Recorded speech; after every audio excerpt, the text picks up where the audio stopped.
سلام بچه‌ها، خوش اومدید به این ویدیو. این ویدیو خود فشاره که واقعا خودم شخصه.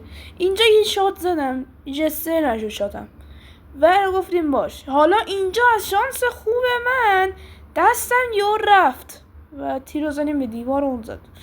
من موندم این با چی من زد، زنده شدم و رفتیم گاندراف بکنیم. یعنی گاندراف هیچی نداشت، اتاکینگ پنجره دیدیم یا زمین بود برداشتیمش، دیدم زیاد نشد، یه نفر افتاده زدیمش، دیدیم خود یارو بود و یارش هم منو فشاری کرده و داشتم دمیج خالص بودم، اومد منو زد.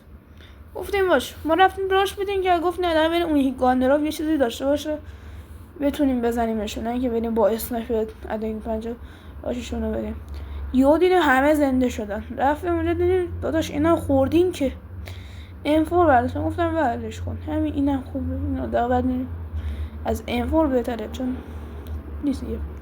رفتیم یارشو فینیش بزنیم که رفتم اول تگو لوس کنم که حداقل یه چرت و پرت داشته باشم نباز. یکی سالی کشن دیدن یارو اینجاست، بودو لابی بابا وین شدیم.